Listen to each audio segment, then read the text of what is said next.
تو کسی مرنے والے کی قبر پہ جا کر کوئی خیرات کرنا، صدقات کرنا، انفاق کرنا یتیموں، بیواؤں، مسکینوں کو، یہ ایصال ثواب کی حسین ترین شکلوں میں ایک شکل ہے اور یہ مسنون ہے۔ لیکن کسی مرنے والے کی قبر پہ، مزار پہ، یا اس کو تصور کر کے گھر کے اندر کوئی چیز اس لیے پکانا کہ میرے اس عمل سے وہ مرنے والا خوش ہوگا اور وہ مجھے بچہ دے گا، مجھے صاحب اولاد کرے گا، مجھے نوکری دے گا، تو یہ کھانا ایسے ہی ہے جیسے خنزیر کا کھانا، یہ بکرا ہو، دمبا ہو، چاول ہو، گوشت ہو، دودھ ہو۔ قرآن مجید نے خنزیر کے کھانے کے ساتھ تشبیہ اہل لغیر اللہ کے ساتھ دی ہے، اس لیے خنزیر بدترین ہے۔ سب سے غلیظ ترین کھانا وہ ہے جو غیر اللہ کے نام پر پکایا جائے، یہ نہیں کہ اس کا نام لے کے ذبح کرتے اس کا نام لیں، کسی صالح انسان چھری پھیرتے ہو کسی صالح انسان کا نام لے اللہ کی بجائے، ایسا مشرک بھی نہیں کرتے تھے۔ نیت کرتے تھے کہ یہ جو ہم پکا رہے ہیں یہ حابیل کے نام پر ہے۔ احد میں ابو سفیان نے کہا تھا حبل ہمیں فتح دے گا۔ حبل کون تھا؟ حابیل۔ حابیل کون تھا؟ آدم کا بیٹا۔ آدم کون تھے؟ پہلے انسان۔ حابیل کون تھا؟ مظلوم، مقتول، شہید، بائیں بازو کٹ گیا تھا تلوار لگنے سے۔ قابیل نے عورت کے حصول میں بھائی کو قتل کر دیا۔ حابیل حق پہ ہونے کے باوجود مزاحمت نہیں کی اور مر گیا۔ آپ نے فرمایا تھا کبھی اپنے بھائی حابیل کی طرح حق پہ ہونے کے باوجود مر جاؤ، بھائی کے خلاف آواز نہ اٹھاؤ، تم بھی مظلوم، مقتول، شہید ہو جاؤ گے۔ تو وہ کہتے تھے کہ جنگوں کے اندر فتح حابیل کی نظر کرم سے ہوتی ہے، بفیضان نظر۔ اس لیے احد کے میدان میں ابو سفیان جو اس وقت غیر مسلم، اس نے کہا حبل کی برکت سے ہم جیت گئے، یعنی حبل کی فیضان نظر سے ہم جیت گئے۔ تو وہ بھی ذبح کرتے ہوئے غیر اللہ کا نام نہیں لیتے تھے، غیر اللہ کی نیت کرتے تھے، اور نیت عمل سے زیادہ طاقتور ہوتی ہے۔ میں نے غالباً اسی نشست میں کہا تھا ایک آدمی شراب کا عادی ہے، شراب نہیں ملی، اس نے زمزم پکڑ لیا۔ زمزم پیتے ہوئے تصور میں شراب لایا تو زمزم پیتے ہوئے بھی شراب کا گناہ ملے گا، کیونکہ اس کی لاشعور میں شراب ہے، اور زمزم کے گھونٹ شراب کے جام کو تصور میں لا کے پی رہا ہے۔ پی زمزم رہے، اعلیٰ ترین پانی، نیت بدترین پانی شراب کی ہے، تو زمزم کے بعد بھی شراب کا گناہ ملے گا۔ اس سے سنگین تر مسئلہ ہے کہ بیوی کے پاس جاتے ہوئے کسی فحشہ عورت کی نیت کر لے گا تو بیوی کے پاس جانے سے بھی زانی کا گناہ ملے گا، حالانکہ عین آپ فرمایا ثواب ہے بیوی کے پاس جانا۔ صحابہ نے کہا یہ ثواب کیسے ہے؟ کہنے کہ اگر یہ کام غیر جگہ پہ کرتے گناہ ہوتا تو کہا جہاں نہیں حکم تھا وہاں کرنے سے گناہ ہے، تو جہاں حکم ہے وہاں کرنے سے ثواب بھی ہے۔ تو بیوی کے پاس جاتے ہوئے کسی فحشہ عورت کو ذہن میں رکھ کر بیوی سے ایک صحبت کرنا یہ زنا کا گناہ ہے، کیونکہ نیت عمل سے بڑی ہوتی ہے۔ نیت المومن خیر من عمل، مسلم کی روایت ہے۔ فجر کے 2 فرض اور مغرب کے 2 نفل نیتوں کی بنا پہ ویری کر جاتے ہیں، باقی کوئی فرق نہیں ہوتا۔ تو بدترین کھانا کائنات میں یہ ہے کہ کسی مرحوم کے نام پر گھر میں پکایا جائے، اس کے مزار پہ پکایا جائے، اس کی قبر پہ پکایا جائے، اور نیت یہ رکھی جائے کہ میرے اس کھانے سے وہ آگاہ ہے، میرے اس بکرے سے وہ خوش ہے، میرے اس چاولوں کی ڈش سے وہ خوش ہے، اور خوش ہو کر میرے جو مرادیں پوری کرے گا۔ یہ کھانا ایسا ہی ہے جیسے خنزیر کا کھانا۔ خنزیر بدترین، ہمارے ہاں یہ کم نصیبی سے پیٹ کا دوزخ بھرنے کے لیے مذہبی فنکاروں نے یہ جو بے روزگار تھے، اقبال کہتے ہیں نا کہ اس کے نعمت خانے کی ہر چیز ہے مانگی ہوئی، دینے والا کون ہے؟ مرد غریب و بے نوا۔ کسی مذہبی فنکار کے ڈرائنگ روم میں جا کے پوچھو یہ کہاں سے ملی کہ فلاں نے دی، یہ کہاں سے ملی کہ فلاں نے، کیوں؟ اس کے نعمت خانے کی ہر چیز ہے مانگی ہوئی، دینے والا کون ہے؟ مرد غریب و بے نوا۔ اس سے کھیس لیا، اس سے ویڑا لیا، اس سے دمبا لیا، اس سے چاول چارپائی لیا، اس سے کرسی سے لیا، اس سے، تو دینے والا کون ہے؟ مرد غریب و بے نوا۔ تو خنزیر مخلوق کے بدترین ہونے کی دلیل یہ ہے کہ اس کا ذکر اہل لغیر اللہ کے ساتھ کیا گیا، لحم الخنزیر وما اہل لغیر اللہ۔ تو اللہ کی تمام مخلوقات میں بدترین مخلوق خنزیر ہے۔ ہمارے دیہاتوں میں تو اس کا نام بھی نہیں لیتے تھے کسی زمانے میں، وہ بلاں جو کماندوں سے نکلتی ہے، یعنی اس کے حوالے سے یوں تحفظات تھے اور ریزرویشنز تھیں اور ایک تقدس پن کا ماحول تھا کہ نام لیتے ہوئے بھی اس کا وہ کہتے ہیں کہ زبان ناپاک ہو جاتی ہے، صوتی آہنگ خراب ہو جاتا ہے، تصورات میں گدلا پن آ جاتا ہے، سوچیں آلودہ ہو جاتی ہیں، ماحول پلوٹ ہو جاتا ہے، ماحولیاتی آلودگی بن جاتی ہے اس خبیث کا نام لیتے ہوئے۔ اور یہ برا کیوں ہے؟ تو علماء نے لکھا اس کا ذکر غیر اللہ کی رضا جوئی کے ساتھ کیے جانے والے ذبیحے کے ساتھ لیا گیا۔ حرمت علیکم المیتۃ والدم ولحم الخنزیر وما اہل لغیر اللہ۔ اس لیے ہر وہ کھانا جس کے پکانے والے سے انٹینشن اور نیت یہ ہو کہ میرے کھانے سے فلاں نیک خوش ہو کر میرے کام بنائے گا، اس سے یوں اجتناب کرو جس طرح خنزیر کے گوشت سے اجتناب کرتے ہو، وہ پکانے والا کوئی ہو۔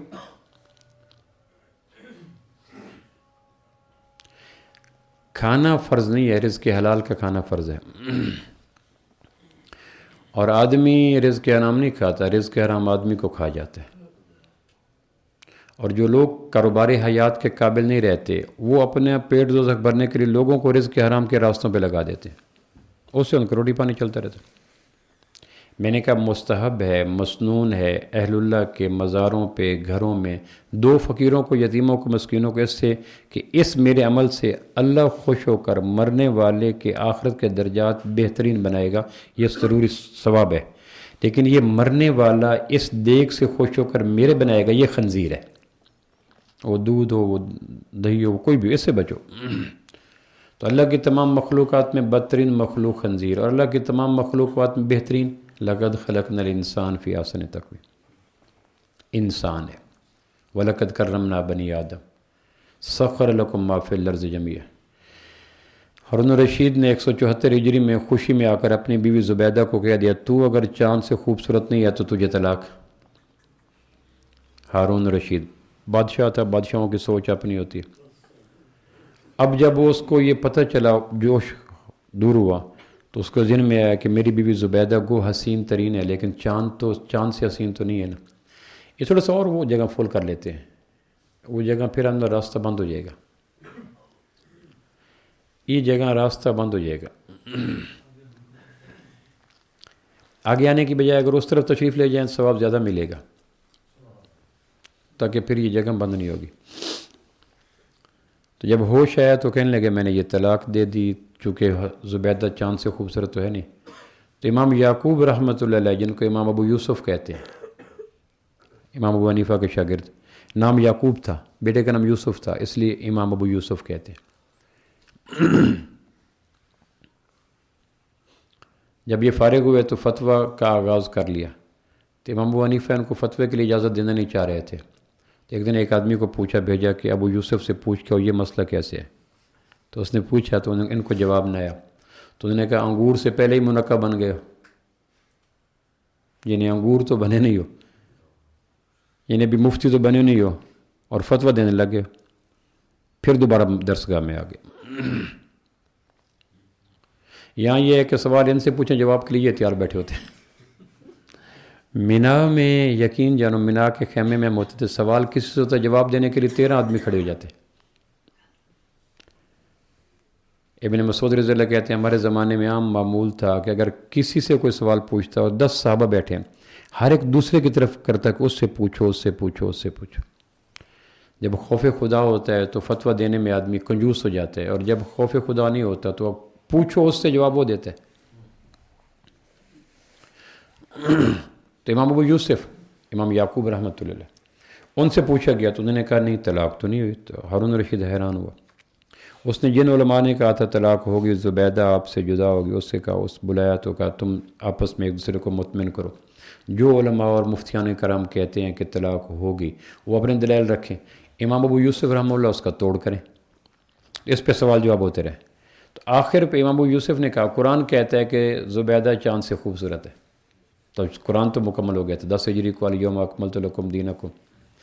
آخری جو سورہ معدہ کی آیت اتری الیوم اکملت لکم دینکم، یہ 9 ذی الحجہ 10 ہجری کو اتری تھی عرفات کے میدان میں، اس کے بعد تو قرآن نہیں اترا۔ اس پہ ان کو ہوا کہ قرآن کہتا ہے، اور یہ واقعہ 174 ہجری کا، ابو ہارون الرشید 170 ہجری میں بادشاہ بنے، 193 میں فوت ہو گیا، اور واقعہ ہو چکا تھا 160 سال پہلے، قرآن مکمل ہو چکا تھا۔ تو انہوں نے کہا قرآن مجید میں کیسے آ گیا؟ تو کہا قرآن کہتا ہے لقد خلقنا الانسان فی احسن تقویم، تین، زیتون، طور سین، ھذا البلد الامین، تین کی قسم، زیتون کی قسم، طور سینا کی قسم، مکہ مکرمہ کی قسم. یہ چار چیزیں، دو جسمانی صحت کے لیے ضروری تین زیتون، دو روحانی صحت کے لیے ضروری طور سین بلد امین. ان کی قسم کیا؟ لقد خلقنا الانسان فی احسن تقویم. احسن سپرلیٹو ڈگری ہے، اس میں تفصیل ہے. کائنات کی جتنی مخلوقات ہیں ان میں سب سے حسین انسان ہے. تو کہنے کہ کائنات کی مخلوقات میں چاند بھی ہے، سورج بھی ہیں، ستارے بھی ہیں، اور قرآن کہہ رہا ہے کہ انسان سب سے حسین ہے، احسن ہے. اس سے پتہ چلا کہ زبیدہ چاند سے خوبصورت ہے. تو ہارون خوش ہو گیا کہ شکر ہے بچ گیا. تو دلیل اس آیت سے پکڑی، لقد خلقنا الانسان فی احسن تقویم. انسان کائنات میں سب، لیکن الگ بات ہے، ثم رددناہ اسفل سافلین. پھر گرتا ہے تو اتنا گرتا ہے کہ جانور بھی پناہ مانگتے ہیں کہ مجھے تشبیہ انسان سے نہ دی جائے. ثم رددناہ اسفل اسفل بھی نہیں، سافلین. اتنا گرتا ہے کہ اس سے گرنے کا مقام کوئی نہیں ہوتا. اور پھر انسانوں میں دو قسمیں ہیں، ایک وہ ہیں جو امت دعوت ہیں، ایک وہ ہیں جو امت اجابت ہیں. ہم امت اجابت ہیں کہ ہم نے اللہ کے محبوب کی دعوت قبول کر لی. ایک امت دعوت ہیں، یہودی، سکھ، عیسائی، رافضی، قادیانی. یہ امت دعوت ہیں، ان کو دعوت دینی ہے. جن کو دعوت دینی ہے ان کو کہا اولئک ہم شر البریہ، یہ بدترین لوگ ہیں. اور جنہوں نے قبول کر لیا ان کو کہا اولئک ہم، سورہ بقرہ میں، اولئک ہم خیر البریہ، یہ سب سے بہترین ہیں. ایک تو پوری کائنات کی کھربوں مخلوقات میں سب سے بہترین انسان ہے. پھر انسانوں کی دو کیٹیگری میں انسان، امت دعوت، امت اجابت ہے. اس میں امت اجابت جنہوں نے دعوت کو قبول کر لیا اس کو کہا اولئک ہم خیر البریہ، یہ سب سے بہترین لوگ ہیں.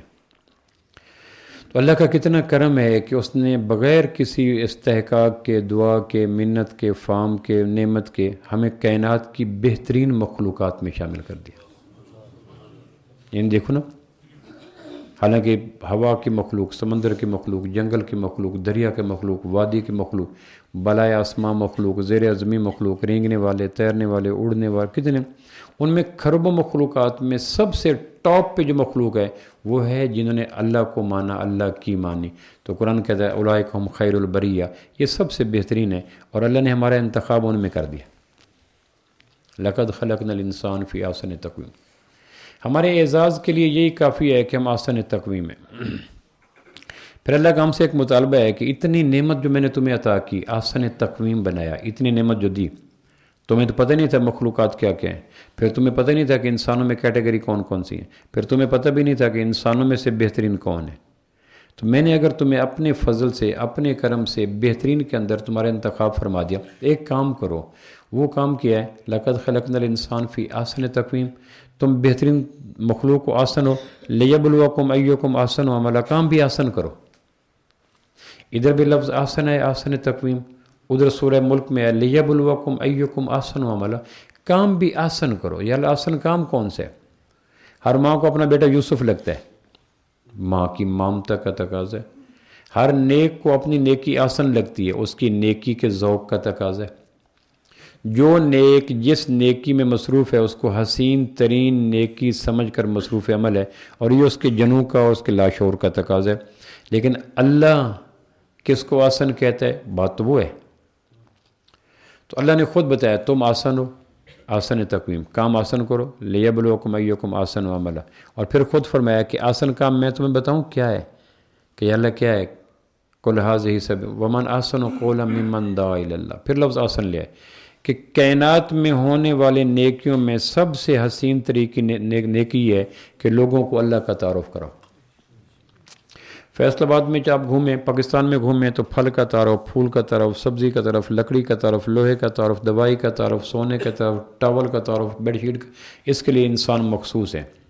پوری عمر ایک چیز کا تعارف، صبح ہوتی ہے اور اس کا تعارف کرتے کرتے شام ہو جاتی. سورہ لقمان میں یہ کہا گیا کہ اپنے بچوں کو ہر مخلوق کے تعارف کے ساتھ ساتھ آسن کام کرنے کا فن بھی سکھلاؤ. اگر بچے کو کمپیوٹر سکھلایا، فزکس سکھلائی، کیمسٹری سکھلائی، لیکن آسن کام نہ سکھلایا، تو اس کی مثال ایسے دی گئی کہ کچھ من چلے نوجوان، موسم اچھا تھا اور دریا کے اندر کشتی کی سیر کے لیے چل پڑے. تو دوران تیراکی کسی کے من چلے کے ذہن میں اس نے پوچھا ملاح سے، سیلر سے، کہ کبھی آپ نے فزکس پڑھی کہ نہیں مجھے نہیں پتہ، اس نے کہا کیمسٹری پڑھی کہ مجھے نہیں پتہ، بایو پڑھی کہ تو پھر انہوں نے تنگ آ کے کہا بابا آپ کی تو آدھی زندگی ختم ہوگی، آپ نے تو کچھ جانتے ہی نہیں، نہ فزکس نہ کیمسٹری نہ اسپیس نہ کمپیوٹر، آپ کی آدھی زندگی خراب ہوگی۔ اس نے کہا لہریں اور دریا، پتوار اور کشتی، کنارے اور مچھلی، یہ میری کل کائنات ہے، میں اسی میں زندگی گزارتا ہوں۔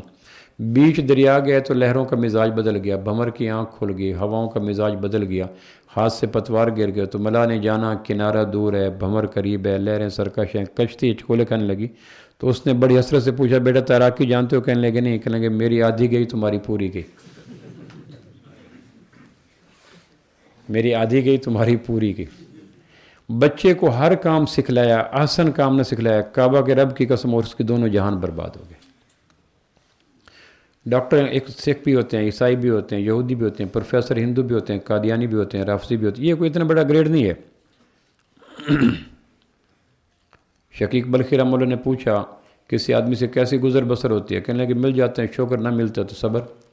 کہنے لگے ہمارے بلخ بخارا کی گلیوں کے آوارہ کتوں کا لائف سٹائل بھی یہی ہے، مل جائے تو شکر، نہ ملے تو صبر کر کے پڑے رہتے ہیں۔ بلخ بخارا کی گلیوں کے کتوں کا مزاج بھی یہی ہے کہ جب دے دیں تو شکر، نہ تو دم دبا کے پڑے رہتے ہیں۔ تم حضرت انسان ہو کر زندگی کی پرواز میں بلخ بخارا کی گلیوں کے کتوں سے تو اوپر پرواز رکھو۔ جتنی بہترین ڈاکٹر چیونٹی ہے، دنیا کا کوئی اسپیشلسٹ ایسا نہیں ہے۔ ایک چیونٹی کو 2 حصوں میں کاٹ دیں، کاٹنے کے بعد اس کو چیونٹی کی بل پہ پھینک دیں۔ یہ سرجری آج تک یہاں نہیں پہنچ سکی سرجن، وہ چیونٹی آئیں گی، اس کی سمت درست کریں گی، منہ سے لعاب نکالیں گی، اسٹیج کر کے چلا دیں گی۔ دنیا کی سرجری آج تک یہاں تک نہیں پہنچ سکی، اور اگر پہنچ بھی جائے تو اس کو چیونٹی کا نام دینا چاہیے جو سرجن یہاں تک پہنچ جائے۔ ماشاءاللہ تم تو چیونٹی سرجن ہو۔ کیا مقصد؟ سرجری میں مقام امامت پہ تو چیونٹی کھڑی ہے، چیونٹی کے مقام پہ پہنچو نا۔ دھنیا واحد پودا ہے، بیج ہے جس میں 4 ایمبریو ہوتے ہیں، دھنیا سے 4 شاخیں بیک وقت نکلتی ہیں۔ یہ چیونٹی کو بغیر ایگری میں داخلہ لیے سب کچھ پتہ ہوتا ہے۔ ایگریرین کو بڑا مشکل پتہ چلتا تھا، جو ایگریرین یہاں تک پہنچ جائے اس کو چیونٹی ایگریرین کہنا چاہیے کہ تم تو ماشاءاللہ امام چیونٹی تک پہنچ گئے۔ قدرت نے یہ فن جانوروں کو بے نیازی سے دے کر ہی بتلایا کہ اللہ کے نزدیک یہ فن اگر اتنے اہم ہوتے تو جانوروں کو عطا نہ کرتے۔ بلخ بخارا کی گلیوں کے کتے بھی یہ کر لیتے۔ انسانوں کو یہ کہا کہ یہ اگر چیزیں یونیک ہوتی، اینٹیک ہوتی، قیمتی ہوتی، سر کی دستار ہوتی، ماتھے کا جھومر ہوتی، تو قدرت اتنی نعمتوں کو بے نیازی کے ساتھ جانوروں کو عطا نہ کر دیتے۔ جانوروں کو عطا کر دینا اس بات کی نشانی ہے کہ آسمان والے کے نزدیک یہ وہ چیزیں نہیں جو قابل فخر ہیں۔ بچے کو زندگی کا ہر کام سکھلائیں، لیکن یہ بھی سکھلائیں کہ اللہ کی طرف بلانے کا تعارف، اللہ کا تعارف کیسے کروانا ہے۔ یہ وہ نیکی جس سے ہر نیکی پہ ومن احسن قول، دیکھو نا تینوں جگہ میں لفظ احسن ہے، احسن عمل، احسن تقویم، ومن احسن قولا ممن، تینوں جگہ لفظ بھی احسن ہے۔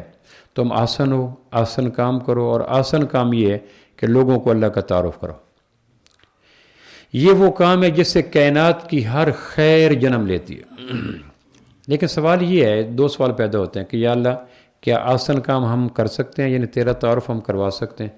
تو قرآن مجید کی 2 آیتیں آ کر آگے دیواریں چین بن جاتی ہیں۔ اللہ کہتا ہے یہ ناممکنات میں ہے، کائنات کا کوئی کام، کوئی مخلوق، کوئی انسان اللہ کے تعارف کا حق ادا کر سکے، یہ مشکل نہیں ہے، سمپلی امپاسبل ہے، ناممکنات میں ہے۔ 2 آیتیں کون سی ہیں؟ قُل لَوْ كَانَ الْبَحْرُ مِدَادًا لِكَلِمَاتِ رَبِّي لَنَفِدَ الْبَحْرُ قَبْلَ أَن تَنفَدَ كَلِمَاتُ رَبِّي وَلَوْ جِئْنَا بِمِثْلِهِ مَدَدًا۔ کائنات کے سارے اشجار کی تراش کے کلمے بنا لو، سمندروں کی سیاہی بنا لو، وَلَوْ أَنَّ مَا فِي الْأَرْضِ مِن شَجَرَةٍ لَّأَقْلَامٌ وَالْبَحْرُ يَمُدُّهُ مِن بَعْدِهِ سَبْعَةِ أَبْحُرٍ، 7 سمندر اور لے لو تو کائنات میں اللہ کی تعریف کا حق ادا پھر بھی نہیں ہو سکتا۔ سارے سمندر روشنائیاں، سارے درخت کلمے، سارے انسان ملائکہ، سارے انسانوں میں تھکن ختم اور بے پناہ علم کا فیضان ہو، پھر بھی اللہ کی تعریف کا حق ادا نہیں ہو سکتا۔ دوسرا سوال یہ پیدا ہوتا ہے کہ اللہ جو آپ نے کہا ہے آسن کام ہے، آسن کام کون سا ہے؟ اللہ کا تعارف کروانا تھے۔ اللہ کا تعارف کروانا کیا ہے؟ کہ اللہ کی قدرت، طاقت، ہیبت، سطوت، اختیارات بتاؤ۔ ہم کہتے ہیں یا اللہ ووٹ، سپورٹ، نوٹ سے تمہیں کوئی فائدہ ہوگا؟ ہم تیرا تعارف کرائیں لوگوں کو، محلے والوں کو، دیہاتیوں کو، شہروں کو، پگڈنڈی والوں کو کہ اللہ یہ ہے، یہ ہے، تو اس کام کے کرنے سے تمہیں کوئی فائدہ ہوگا؟ تو حدیث قدسی آتی ہے، مسلم کی روایت ہے، لو ان اولکم وآخرکم وانسکم وجنکم کانوا اتقی علی قلب رجل واحد منکم، سارے کے سارے متقی بن جاؤ، میری بڑائی میں اضافہ نہیں ہوگا۔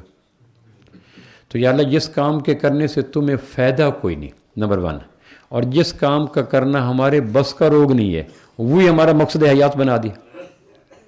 کیسا ہے کہ ریشم کے الجھے ہوئے تار بن جاتے ہیں، اس کام کے کرنے کا تمہیں فائدہ ہوتا تو پھر کروا لے، اور تو کہتا ہے کہ پوری کائنات کے انسان بھی میرا کام کریں، تو مجھے میری بڑائی تو ذاتی ہے، ازلی ہے، ابدی ہے، دائمی ہے، اکمل ہے، میں نے بڑائی تمہاری بڑائی بیان کرنے کی وجہ سے تو نہیں لی، نہ مجھے ووٹ کی، نہ سپورٹ کی، نہ نوٹ کی۔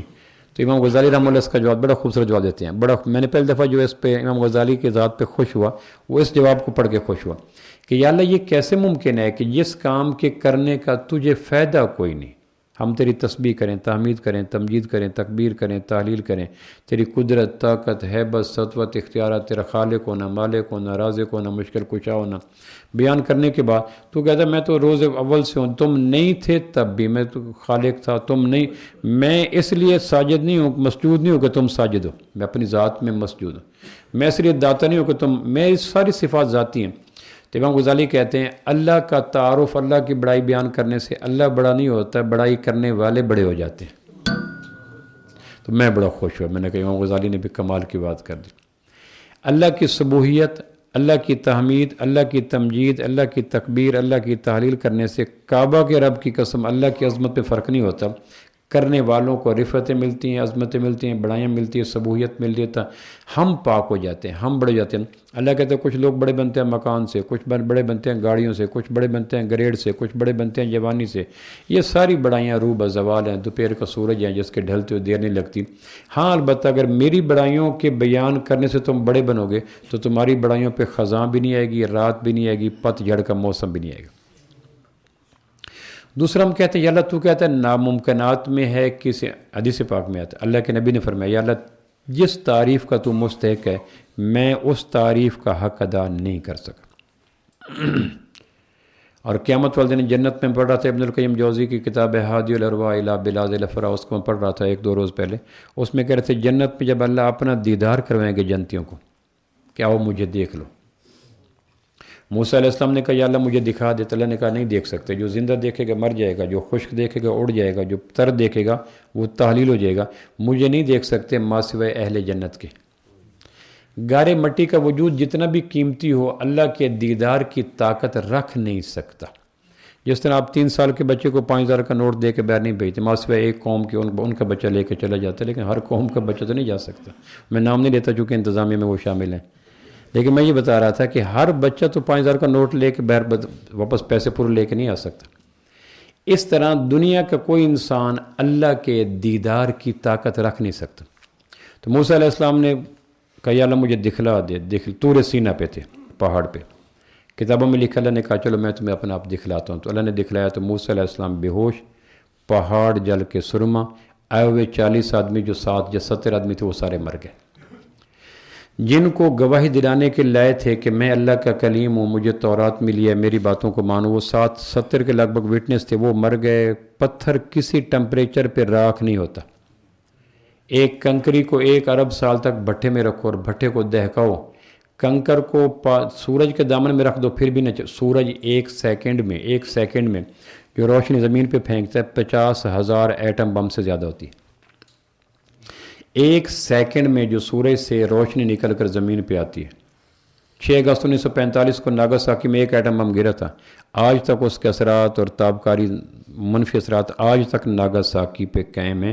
1945 کا پھینکا ہوا ایٹم بم، اور 1 سیکنڈ میں سورج 50,000 ایٹم بم کے برابر روشنی پھینک دیتے۔ تو موسیٰ علیہ السلام نے کہا یا اللہ دکھا دے، تو اللہ نے دکھایا، تو موسیٰ علیہ السلام بے ہوش، 70 مر گئے، پورا طور جل کے سرما بن گیا۔ ہوش آیا تو موسیٰ علیہ السلام نے دیکھا 70 مرے پڑے ہیں، پہاڑ کو ناخن سے کوریدا تو وہ سرما بنا پڑا ہے، اپنے آپ کو دیکھا تو ہارٹ بیٹ بڑھ چکی ہے۔ تو کہ یا اللہ یہ کیا ہوا کہ موسیٰ میں نے تمہیں کہا نہیں تھا میرے دیدار کی طاقت کوئی انسان نہیں رکھ سکتا۔ یہ کلیم اللہ ہیں جو اللہ سے 20 دفعہ کلام کرنے کی سعادت لے چکے تھے، اندر کیپیسٹی کلام کی وجہ سے پیدا ہو چکی تھی۔ تو موسیٰ علیہ السلام کہنے کہ یا اللہ میں نے تو ایک ذوق میں شوق میں شدت جذبات میں آپ سے تمنا کر بیٹھا، آپ کو تو میری کیپیسٹی کا پتہ تھا، مجھے تھوڑا دکھا دیتے۔ دوسرے پہلو پہ آگے کہ آپ کو تو پتہ تھا، میرا تو کہنا ایک اپنے جذبات میں تھا کہ اللہ تیرے دیدار ہو جائے۔ تو کہا موسیٰ علیہ السلام میرے عرش کے گرد 70,000 پردے ہیں، ایک پردے کی موٹائی 7 زمین 7 آسمان سے دگنی ہے۔ پردے کی جو تھکنس، پردے کی موٹائی کم ہوتی ہے، چوڑائی زیادہ ہوتی ہے، کپڑے کے جو سٹف ہوتا ہے۔ ابن کثیر نے یہ روایت لکھی ہے کہ میرے عرش کے گرد میری تجلیات کو روکنے کے لیے اسباب کے درجے میں جو پردے ہیں، جو اللہ کی ریز نکلتی ہیں، اس پردوں کے گرد، میرے عرش کے گرد 70,000 پردہ ہے جو میری اس تجلیات کو روکتا ہے، چھن چھن کے، کچھ پہلے نے، کچھ دوسرے نے، کچھ تیسرے نے۔ آخری پردے پہ آ کے پھر میں کہتا ہوں ٹھہر جا، تو میرے حکم کی وجہ سے وہ روشنی چھنتی ہے۔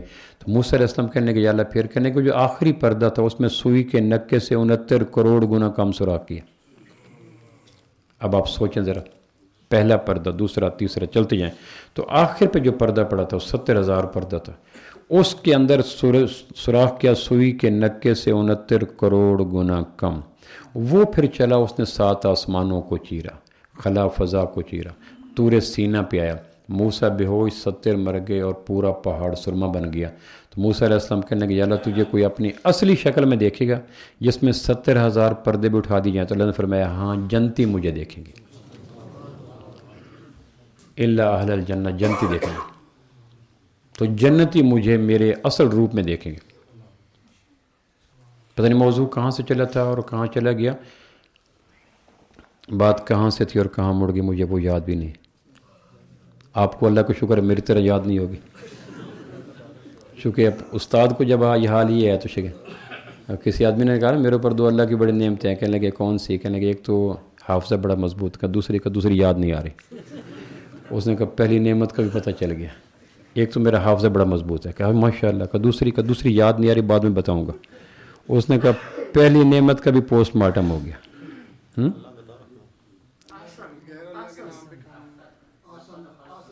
مجھے پتہ سارے جواب غلط ہوں گے، کرتے رہیں کوشش۔ اسی قبیلے سے تعلق رکھتے ہیں میں اور آپ، جس کا حافظہ بڑا مضبوط تھا۔ اچھا خیر، میں یہ عرض کر رہا تھا کہ اللہ کا تعارف کروانا، یہ کائنات کا سب نیکیاں اس میں اللہ نے کہا نا احسن عمل، سوئی کے نکے سے، سوئی کا نکا جس میں دھاگا ڈالتے ہیں، اس کو فردر چھوٹا کرتے جاؤ تو 69 کروڑ گنا کم چھوٹا کر لو تو باقی کیا بچا؟ پھر اس روشنی نے کہاں سے ٹریول کیا؟ 70,000 پردہ جام تھما، اس کے نیچے 7 آسمان ہے، اس کے نیچے جبریل کا گھر ہے۔ جبریل کے گھر کو سدرۃ المنتہا کہتے ہیں۔ جبریل کے گھر میں 7 آسمان 7 زمین رکھیں تو یوں حدیث میں آتا ہے جبریل کے گھر میں 7 آسمان 7 زمین یوں ہیں جیسے پورے زمین پہ ایک انگوٹھی پڑی ہو۔ جبریل جہاں قیام کرتا ہے 600 پر کھول کر، اس میں 7 آسمان 7 زمین کو رکھ دیں تو جس کی ایک کنال کی کوٹھی ہے وہی قابو نہیں آتا۔ کیوں جی؟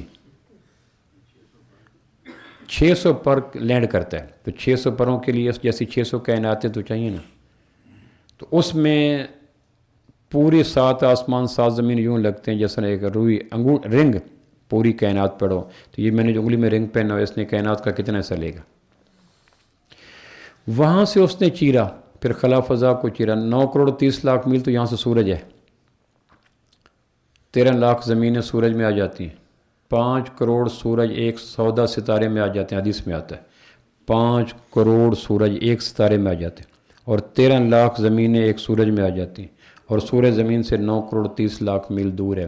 اور حافظ صاحب وہاں سے چلتا یہاں آیا تو اس پہ موسیٰ علیہ السلام جیسا کلیم اور طور سینہ کا خطیب اور اولوالعزم پیغمبر، وہ تھر تھر کانپنے لگا، ہارٹ بیٹ بڑھ گئی، 70 مر گئے، پہاڑ ٹمپریچر میں راکھ ہو کر سرما بن گیا۔ تو موسیٰ علیہ السلام کہنے لگے یا اللہ کوئی دیکھے گا؟ تو اللہ کہے گا وہ دیکھیں گے جو جنت میں آئیں گے۔ تو اللہ پاک جنت میں اپنا دیدار کروائیں گے جنتیوں کو، آؤ مجھے میرے اصلی روپ میں دیکھو۔ پھر اللہ خود سورۃ اخلاص، ایک روایت میں آتا سورۃ اخلاص پڑھ کے سنائیں گے، ایک روایت میں آتا سورہ رحمان پڑھ کے سنائیں۔ اور جنتیوں کو اگر موت نہ ہوتی تو کوئی جنتی اللہ کو دیکھنے کے بعد زندہ نہ رہ سکتا۔ تو ہم دوسرا کہتے ہیں کہ یا اللہ تیرا تعارف تو ناممکنات میں ہے، چونکہ تو کہاں اور ہم کہاں، ہماری جہالت کی حد کوئی نہیں، کمزوری کی حد کوئی نہیں، ضعف کی حد کوئی نہیں، ذلت کی حد کوئی نہیں، فانی پن کی حد کوئی نہیں، اور تیری طاقت کی حد کوئی نہیں، علم کی حد کوئی نہیں، قدرت. تو ہم کیا کریں؟ محیط محاط کی کیا بات کریں، ذرہ صحرا کی کیا بات کریں، قطرہ سمندر کی کیا بات کریں. ایک شاگرد نے کہا استاد سے کہ یا اللہ استاد جی اللہ کتنے بڑے ہیں؟ کہا بہت بڑے ہیں. اس نے کہا آپ سے بھی بڑے؟ چونکہ اس کے ذہن میں تو بڑا اس نے کہا میرے سے بڑے. کہ وہ ڈی او جو آتا ہے جس کے آنے کے بعد پورے سکول کی صفائیاں اور تختیاں، اس سے بھی بڑے. کہ اس کو ذہن میں تھا. اس نے کہا استاد جی پھر کتنے بڑے ہیں؟ اس نے کہا بیٹا تیرے ذہن میں اللہ نہیں آ سکتے. اس نے کہا پھر بھی. وہ لے گیا صحرا کے ٹیلے پہ، تو حد نظر ریت ہی ریت ریت ہی ریت. اس میں ٹیلے پہ تھوڑی سی انگلی سے ریت باہر نکالی کہ اس انگلی والے سوراخ میں پورے ٹیلوں کو ڈال سکتے ہو؟ کہنے لگے نہیں. کہنے لگے ہمارے دماغوں میں اللہ نہیں آ سکتا. ہم محدود ترین ہے وہ لا محدود ترین، ہم جاہل ترین ہے وہ صاحب، ہم کمزور ترین ہے وہ تا، ہم ضعیف ترین. تو اللہ ہم تیری تعریف کیسے کریں؟ تو کہتا ہے آسن کام نہ کیا تو کچھ بھی نہ کیا. لقمان کہتا ہے بیٹے کو سارے کام سکھلاؤ لیکن آسن کام سکھلاؤ ورنہ بیٹا بیکار ماز ہو جائے گا. اس دور میں جو خیر سے شر پیدا ہو رہی ہے، اولاد خیر ہے شر ہے، بیوی خیر ہے شر نکل رہی ہے، دوست خیر ہیں شر نکل رہے ہیں. خیر سے شر نکلنے کا محرک یہ ہے کہ آسن کام ختم ہو گیا. تو ہم کیسے کریں؟ تو میں سورہ لقمان کی ایک آیت پڑھتا ہوں کہ اللہ کہتا ہے میرا تعارف کراؤ لوگوں کہ میں کون ہوں. اس وقت غیروں کا تعارف اتنا کرایا گیا کہ 700 سال پہلے مرنے والے انسان سے لوگ حاجتیں مانگتے ہیں. اتنا تعارف کرانے کے بعد مرنے والوں سے لوگوں نے مانگنا شروع کر دیا. یعنی تعارف کا دعوت کی یہ طاقت ہوتی ہے کہ جس کو مرے ہوئے 1000 سال پہلے گزر گیا اور اس کے انجام کا پتہ کوئی نہیں، اس کے مستقبل کا پتہ کوئی نہیں، لیکن اس کی پبلسٹی، اس کا تعارف، اس کے فضائل، اس کے کرامات، اس کی تعریفات، اس کی توصیفات اتنی کی گئی کہ یہاں بیٹھا ہوا آدمی اس دعوت کے زور اثر کی وجہ سے 1000 سال پہلے مرے ہوئے آدمی کے سامنے اپنی فریادیں رکھتا ہے. اور اگر اللہ کی بات نہیں کی جو شارک سے قریب ہے تو اللہ سے کوئی نہیں مانگتا. آپ کسی مزار کے پاس کھڑی ہوئی مسجد کو دیکھیں، جا کے دیکھیں رش کہاں زیادہ ہوگا. مزار کے کنارے بنی ہوئی مسجد میں رش دیکھیں اور مزار پہ رش دیکھیں، جس سے پتہ چل جائے گا کہ اللہ کے تعارف کے نہ کرانے کی وجہ سے مرے ہوئے مزار آباد پڑے ہیں، زندہ مسجدیں ویران پڑی. اور اس کا سبب کیا ہے؟ ہم میں سے ہر آدمی نے آسن کام چھوڑ دیا. میں ایک بات آیت پیش کر دوں، صرف ایک آیت. اللہ کہتا ہے تمہارے بس کا روگ نہیں ہے کہ میرا تعارف کروا سکو، اس لیے کہ تم کر نہیں سکتے. سارے سمندر سیاہی بن جائیں اور سارے درخت کلمے بن جائیں اور سارے انسان ملائکہ صفات بن جائیں اور تھکن دور ہو، علم کا فیضان ہو، پھر بھی اللہ کا آغاز نہیں ہو سکتا. ایک دھنیا کے دانے کے اندر پورا سسٹم فیڈ ہے کہ اس کے پتے کیسے ہوں گے، خوشبو کیسے ہوگی، تاثیر کیسی ہوگی، قد کیسا ہوگا، عمر کیسی ہوگی، ذائقہ کیسا ہوگا، رنگت کیسی ہوگی، پھول کیسے ہوں گے. یہ سارا سسٹم ایک دھنیا کے دانے کے اندر فیڈ ہے. تو بھرنے والا کتنا بڑا ہوگا. میں تاندلے والے میں بیٹھا تھا، تاندلے والے میں ایک دوست کے پاس، سامنے ایک دوست بیٹھا تھا. ایک چیز اس نے چنے کی دال آپ نے دیکھی ہوگی، اس کو دیکھ کر مجھے کچھ ایسے دیکھتے اس نے چنے کی دال پہ میرا پورا فوٹو بنا دیا، پھر مجھے دے دیا کہ یہ لیں سر. پھر اس میں میری ٹوپی بھی نظر آ رہی تھی، میرا چہرہ بھی نظر آ رہا تھا، میرا رنگ بھی نظر آ رہا تھا اور آسمان پیچھے نظر آ رہا تھا. اس نے چنے کی دال کے اوپر میرا فوٹو بنا کے کہا یہ لیں، مجھے خود دے دیا. تو میں حیران ہو گیا کہ اس بندے نے کیا کر دیا. تو جو چیونٹی کے اندر پورے چیونٹی کا فنکشن بھر دیتا ہے، اللہ کی باتوں کے نہ کرنے کی وجہ سے حقیقتیں افسانہ بن گئی اور افسانے حقیقت بن گئے. مرنے والے مشکل کشا بن گئے. اور لا تاخذہ سنہ ولا نوم ولا مسنا من لغوب احد صمد، اس کو پوچھتے کوئی نہیں. اور اس کی عملی دلیل مسجدوں کی ویرانی ہے. مسجدوں کا ویران ہو جانا اس بات کا ثبوت ہے کہ اللہ کی ذات سے یقین کسی کو نہیں. جس طرح ریٹائر آدمیوں کے ڈیروں پہ کوئی نہیں جاتا، ایک ایم پی ہار جائے، ایک ایم این اے ہار جائے، یا الو بیٹھے ہوتے ہیں یا کتے بیٹھے ہوتے ہیں یا چند نوکر پھر رہے ہوتے ہیں، باقی گہما گہمی تو ختم ہو جاتی ہے. وہ جانتے ہیں کہ اب اس کے وہ انگلی اور طاقت اور گاڑیاں ختم ہوگی. اللہ کے تعارف کا کام چھوڑنے کی وجہ سے اللہ ایک ذات کی طاقت دلوں سے نکل کے رہ گئی. اللہ کو جانتا کوئی نہیں. قرآن مجید میں آتا ہے خلق السماوات، اسی سورہ فرقان کے اندر، سورہ لقمان کے اندر، خلق السماوات بغیر عمد ترونہا. دنیا کے کسی آرکیٹیکٹ کو تحد نظر آسمان میں کوئی پلر دکھاؤ، اتنی بڑی چھت اور پلر کے بغیر، اتنا بڑا سائبان تنے ہوئے صدیاں بیت گئی، نہ شکستگی، نہ کونگی، نہ دراڑ، نہ رنگت میں فرق. اگر آسمان کے نیچے پلر ہوتے تو فضائی سفر کتنے حادثات کا شکار ہو جاتا. اس وقت دنیا میں محفوظ ترین سفر فضائی سفر گنا جاتا ہے کہ آگے ریزسٹنس کوئی رکاوٹ کو نہیں. اگر آسمان کے نیچے پلر ہوتے جو نظر نہ آتے تو روزانہ کتنے جہاز کریش ہو کر زمین پہ گرے، جس دھوبی گھاٹ میں جہاز گرے پڑے ہوتے ہیں. آپ نے دیکھا نہیں پاکستان کتنا آسانی سے جہاز بنا دیتا ہے. میں نے ایک دن اخبار پہ پڑھا دھوبی گھاٹ میں جہاز کریش ہو گیا. میں دیکھنے کے لیے آیا تو آگے نشے ہی مرا پڑا تھا. وہیں لینڈ کرتا ہے، وہیں ٹیک آف کرتا ہے، وہیں کریش ہو جاتا ہے. میں ہکا بکا کہ پاکستانیوں کی جہاز خبر رساؤں نے بھی کیسی خبر لگی سعودی عرب دھوبی گھاٹ میں جہاز کریش ہو گیا. میں نے یقین جانا کہ کوئی چھوٹی پرواز کا، آگے دیکھو تو نشے ہی مرا پڑا تھا. نام بھی کیا رکھا جہاز، اور لینڈ کتنی تھوڑی جگہ پہ کر لیتے ہیں. آپ نے دیکھا چھوٹے سے ایک درختوں کے بیچ میں لینڈ کر کے مسکین پڑے ہوں گے. اور پھر پورے یعنی دنیا کا کوئی جہاز اتنی کم جگہ پہ لینڈ نہیں کرتا جتنا پاکستانی جہاز لینڈ کر جاتے. اور لینڈ کرنا کتنا آسان ہے، اور ٹیک آف کرنا. ان سے باتیں سنو. نشئی پڑا تھا تو اس کے سینے پڑا تھا بیر. اس نے ایک آدمی گزرا، اس نے کہا مخلوق پہ ترس کھایا کرو، تمہارے اندر رحم ہی کوئی نہیں. رک گیا کہ ممکن ہے کہ نشئی کسی پریشانی میں. تو اس نے کہا کیا مسئلہ ہے؟ کہنے کہ بیر تو منہ میں ڈال دو. بیر منہ میں ڈال کے چلنے لگا. کہنا کہ گٹھلی تیرا باپ نکالے گا. بیر تو منہ میں ڈال دیا تو یہ گٹھلی نکالنے کا کام یہ کون کرے؟ یعنی اتنے شہزادے لوگ ہوتے پڑے تھے. خلق السماوات بغیر عمد ترون. اللہ کہتا ہے اتنا بڑا آسمان. اللہ الیکٹران، پروٹون، نیوٹران، نیوکلس کی بات نہیں کرتا. اللہ ڈینگی اور وائرس کی بات نہیں کرتا، کرونے کی بات نہیں کرتا کہ ہر آدمی کے فزیکل نو فزیبل نو. اللہ وہ باتیں کرتا ہے جس کو ایک صحرا کا بدو بھی دیکھ سکے، ایک شہر کا متمدن بھی دیکھ سکے، ایک عام آدمی. خلق السماوات بغیر عمد ترون.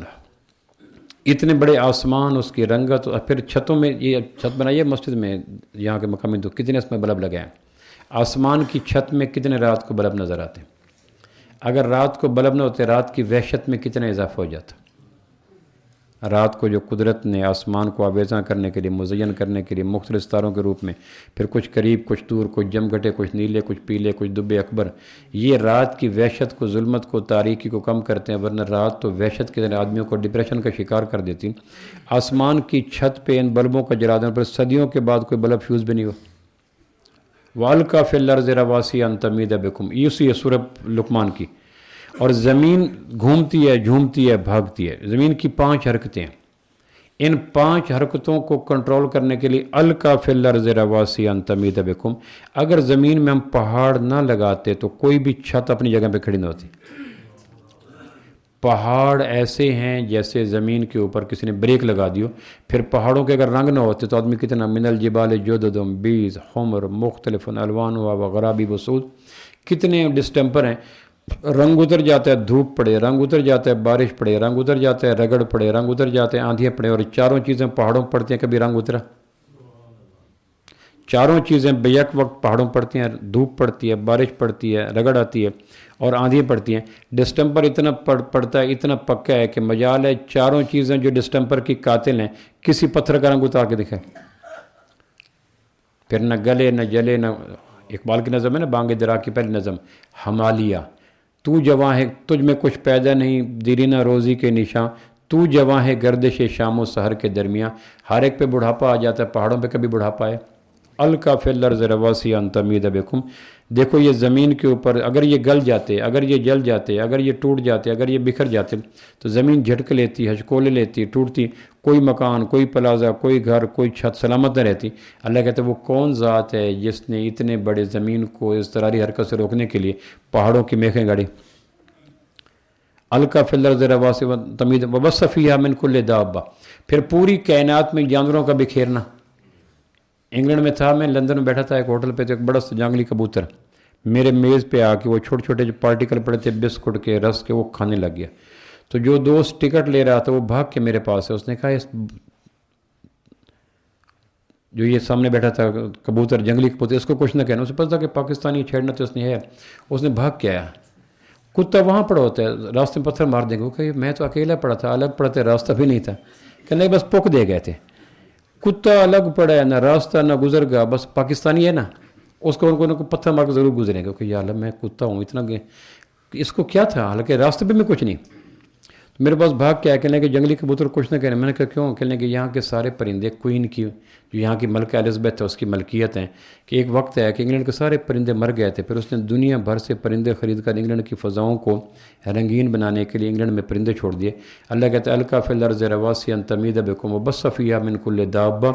ہم نے پوری کائنات میں سے انسانوں کو پرندوں کو بکھیرا، اگر تمہیں لانا پڑتا کتنا مشکل ہو جاتا. فاختہ تو خود بخود نقل مکانی کر کے آ جاتے ہیں.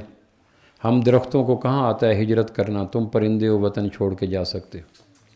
ہم درختوں کو کہاں آتا ہے ہجرت کرنا، تم پرندے ہو وطن چھوڑ کے جا سکتے ہو. اس نے کہا دشت میں پیاس بجھاتے ہوئے مر جاتے ہیں ہم، پرندے کہیں جاتے ہوئے مر جاتے ہیں ہم. ہمیں سوکھے ہوئے تالاب پہ بیٹھے ہوئے ہنس جو تعلق کو نبھاتے ہوئے مر جاتے ہیں، ہم کہاں جاتے ہیں. تو اگر یہ قدرت پرندوں میں بیچ میں یہ چیز نہ رکھتی تو کتنا کائنات ہماری اداس جاتی. بس فیہا من کل وانزل من السماء ماء.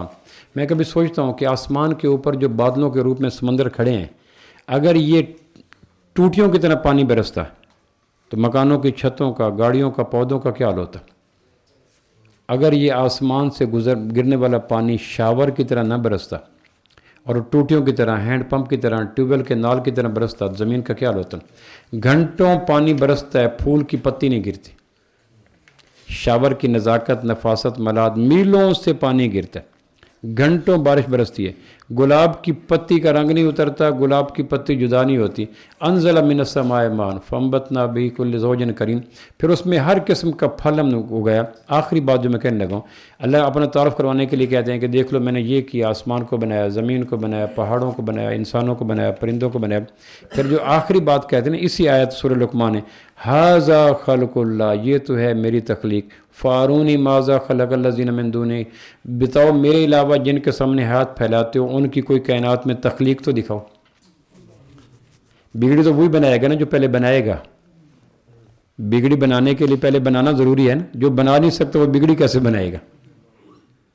ھذا خلق اللہ، یہ تو ہے اللہ کی تخلیق. فارونی ماذا خلق الذین من دونہ. پھر آگے اللہ کہتا ہے یہ تو سارے مل کر ایک مکھی بھی نہیں بنا سکتے. اللہ کا تعارف کروانا کائنات کی تمام پھیلی ہوئی نیکیوں میں سب سے بڑی نیکی ہے. جو مقام بیج کا پودے میں ہے وہی مقام شجر اسلام کے اندر دین میں اللہ کے تعارف کا ہے. یہ تعارف کروانا اولاد کو سکھ لیں. آخری بات پھر میں عرض کیا کرتا ہوں، ہر جمعے کم از کم ایک نیا دوست لایا کریں. ایک نیا دوست لایا کریں، صرف اپنے محلے میں کسی دوست کو، رشتہ دار کو لایا کریں.